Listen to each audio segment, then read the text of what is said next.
phenomenal. The relationship there and to the people. Yeah, Bush has got, that's right. Bush is 1% in Nevada. This guy, why doesn't he just give up? Just go home. Go home. Go home to mom. Got to go home to mommy. Yeah, Bush is only at 1% in Nevada. A couple of them are, at 10, 11, 12, and I'm at like 40-something, 48. So I think we're going to do well. Then we have the SEC. We're going to have the SEC, which is going to be, I think, amazing. But it really now is starting. New Hampshire could not have been better. They gave us a tremendous send-off. They really started us on our way. And we did well in Iowa. I mean, some votes were stolen from Ben Carson, which, by the way, was a disgrace. What this guy Cruz did with Ben Carson was an absolute disgrace. What he did with he stole. It was theft. And then they come out with a voter violation form, which is a fraud as far as I'm concerned. And what he did with that whole thing was a disgrace. So we're not going to let that stuff happen anymore. I mean, we're not going to let it. We will not let it happen. We're all watching. You're all watching. Keep your eyes wide open. These politicians, here's a guy, he raises the Bible, and yet he tells fibs, he tells lies, and then he does the stuff to Carson, and he does other things very bad. So politicians are bad people. Boy, they are bad. Would you believe it?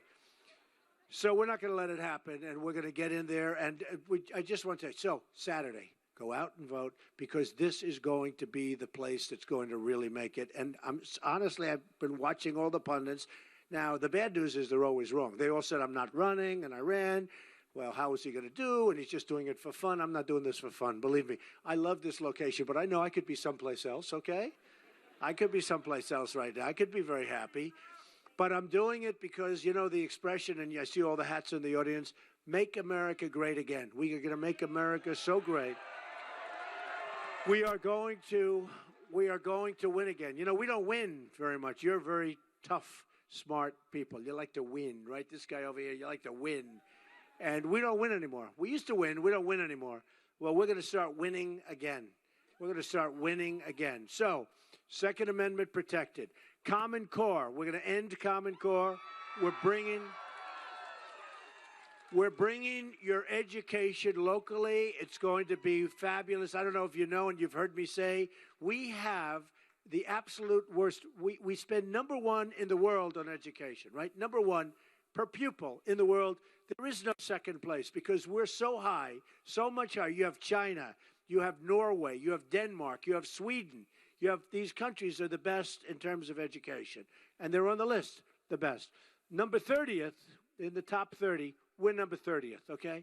We're number one in cost. That's a little bit like what I'm doing. I'm least spent money. I'm funding my own campaign, right? So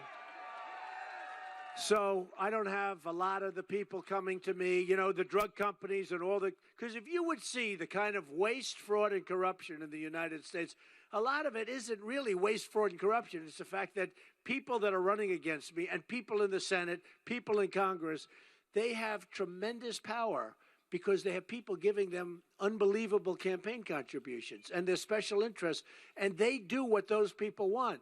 And that's one of the reasons our budgets are out of whack, the military's out of whack, the military orders equipment they don't even want, and the stuff they do want they don't get because the company that makes that equipment is like, it's not politically adept, and companies that really are, they make the equipment we don't want. It's going to all change because I'm not getting money from any of these people. I don't give a damn. I mean, we're going to do the right thing.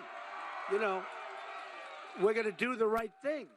We're going to do absolutely the right thing. I tell you a little story. So the drug companies, we are the largest purchaser of drugs in the world, the United States. We put more, which makes a lot of sense, I guess, but we purchase more drugs to make you better, drugs to make you better. Not the kind of drugs that come over the southern border, which we're going to end, okay? We're going to stop. We're going to build a wall, yep. Folks, by the way, we're going to build the wall, and who's going to pay for the wall? So you better believe it. We have a trade deficit with Mexico of $58 billion.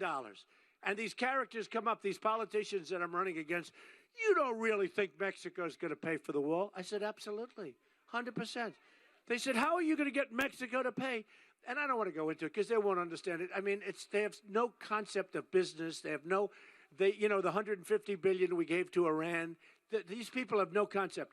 We have a $58 billion trade deficit with Mexico, okay? The wall's going to cost $12 billion, maybe less. If I build it, it'll be taller, better, and less, okay?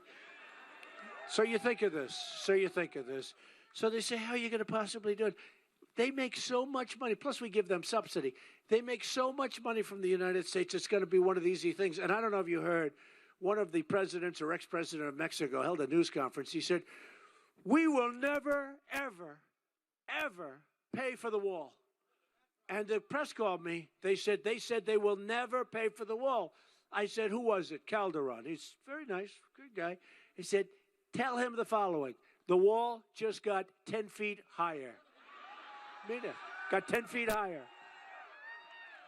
Yeah, they're going to pay for it. And I get along great with Mexico. The problem is, I mean, they buy apartments. I have hundreds and hundreds and even thousands of workers, Hispanics I'm doing great with. We have such an amazing relationship with Hispanics, and they're great people. The problem is the leaders of Mexico are too smart for our leaders. They're too smart. They're too cunning. You look at what's going on. It's unbelievable. The border is a disaster. It's a sieve. It's like people flow over. Not going to happen anymore, folks. People can come into our country, but they're going to come in legally. They're going to come in through a process. They're going to come in. They're going to come in legally. So with trade, we're going to solve the trade problem. I don't know if you saw Carrier Air Conditioner announced 2 days ago they're moving to Mexico. Nabisco, they're moving their big plant from Chicago to Mexico. Ford, they're moving this massive complex. They're building $2.5 billion plant, and now they just announced they're building it bigger. I've been talking about this for 2 years. Yesterday, the Wall Street Journal, they announced they're building it bigger. In other words, they're doubling down. You know why? Nobody does anything about it. I'm going to do something about it. So I watched. Somebody said, what would you do about Carrier? Because that was a sad case. Somebody used their cell phone, and they would tell them, you know, you're out of work, you're out of jobs, you forget it, it's over. We're moving to Mexico. And the people are crying, grown men that have been there for a long time, really incredible people. And they're crying, and they're devastated, and they lost their job. They've never had another job, and now this whole thing's moving to Mexico. And they said, what would you do? I said, tell you what I'm going to do. Because, you know, they talk about free trade. I'm a free trader. But I say, oh, if I put a tax on these characters, these, idiots, I mean, they're like stupid. They say, Donald Trump is not a true conservative because he taxed. We got to make, it's got to be fair stuff, folks. It's got to be fair. I'm a conservative person. Hey, I'm the most conservative on the border. I'm the most conservative with the military. Nobody's tougher than me. I'm the most conservative. We are going to make our military so big, so strong, so powerful. Nobody's ever going to mess with us, folks. We won't have to use it. I'm the most conservative on taking care of the vets. Our vets are treated horribly. We're going to take care of them. I'm the most conservative on Common Core. We're ending Common Core. I told you that, and we're moving it locally. And nobody is more conservative, and we call toughness, but nobody is more conservative on the Second Amendment. So all of these things. But with Carrier, so they have in, and they're coming across, and they're going to build a plant and probably get some subsidies from Mexico. We probably even give them subsidies. They probably have the United States giving subsidies to move out of the country. That's how stupid it is, and that's how stupid we're run. So what happens is they say, what would you do? I said, very easy. We call them. We say, let's have a meeting. Here's the story, folks. You're moving to Mexico, congratulations. But if you don't say the United States, you're going to have a problem. But here's what you do. You want to move to Mexico, build your factory. It's going to be wonderful. Hire your people. They're not from the United States. All those people are now looking for jobs, and those are good jobs. We're hiring a lot of part-timers now. We're hiring, and the numbers are totally phony, the 5%, totally phony numbers. So I say, here's what we're going to do. Very simple. You build your plant in Mexico, enjoy yourselves, and you're going to sell air conditioners and just have them cross the border and sell them to the United States? No, you're going to pay a 35% tax on every air conditioner. It's true. It's the only thing you can do. And you know what? It's the only thing you can do. There's nothing else, because otherwise how are you going to get them to stop? And then you have the devaluations with China, the all-time. They're like grand chess masters these people are the greatest in history. They're grandmasters of that devaluation.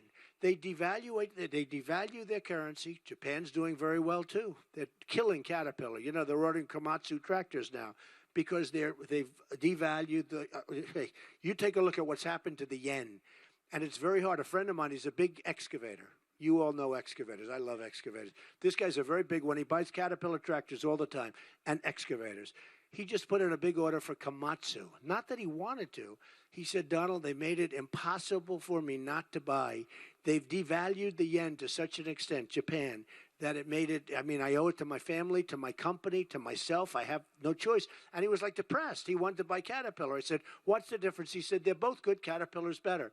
But I couldn't help but do this. Well, China is doing that times 100, times 1,000.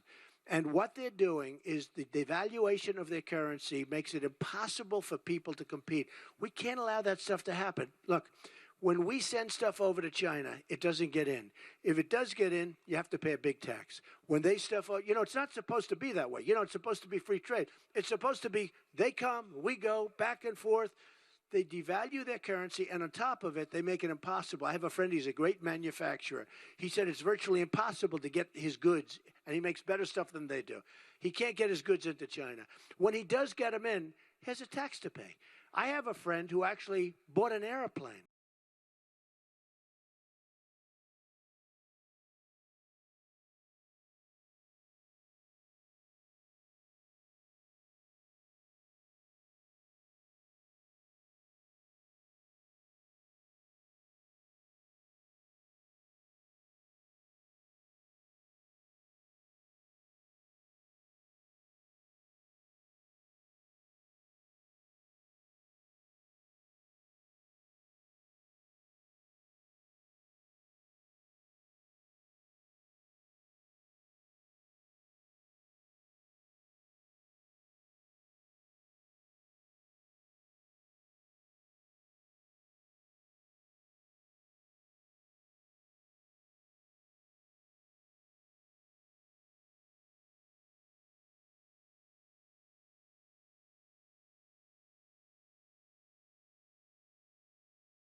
Now, we're going to be smart, and we'll do what we have to do in terms of ISIS and all, but we have to start rebuilding our country.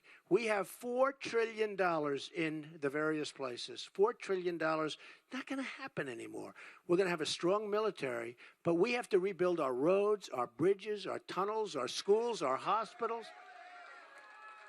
I mean, our country's like a third world country. You go over to Qatar and you go over to some of these places in the Middle East. You go to China, you see the airports, you see the bridges. They have bridges that are so incredible, you've never seen anything like it. They have railroad trains that go 350 miles an hour. And we have things that go chug, chug, chug, like from 100 years ago. We've become like a third world nation because we're fighting everybody else's battles. And remember this, we are like the policemen of the world, but we don't get paid anything. We protect Germany. We protect Japan. Do you know that in Japan, if we get attacked, we have a treaty with Japan. If we get attacked, they don't have to do anything. If they get attacked, we have World War III. We have to protect them, okay? I mean, who makes these deals? We protect, as an example, South Korea. You have a maniac right next to him, right? But we protect South Korea.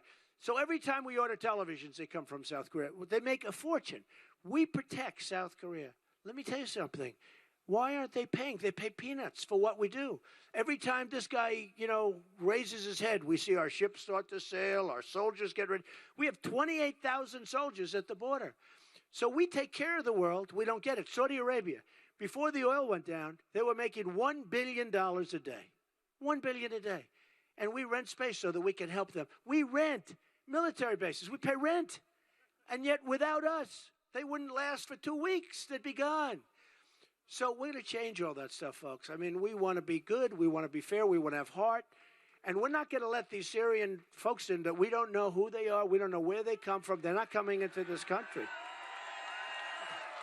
They're not coming in. You have a lot of them. I don't know if you know it. You have a lot of them moving to South Carolina. I don't know. Have you heard this? And you ought to tell your governor, don't let them move to South Carolina. You don't want them in South Carolina. And I know they'll say, well, we have nothing to do. We're state government. Let me tell you something. If a governor from a state didn't want to have them, I don't care what it says, you don't have to have them. But we don't know where they come from. We want to help them with safe zones. We want to get the Gulf states to pay. I don't want to pay. We owe $19 trillion. We owe enough. We can lead it, but let the Gulf states, they have so much money, they don't know what to do with it. Let them build safe zones. Look at what's happening in Germany. It's a mess. Look at Sweden. Look at Brussels. I mean, Brussels, you go there 20 years ago, 15 years ago, was incredible. So when I call for moratoriums and I call for this, first I get hit with tremendous heat, right? Then everybody sort of says, he's right. Same thing on June 16th, I announced, got to stop illegal immigration. The heat I took was unbelievable. 3-4 weeks later, they're all saying, Trump is right. Then you had Kate killed in San Francisco, beautiful Kate, by an illegal immigrant.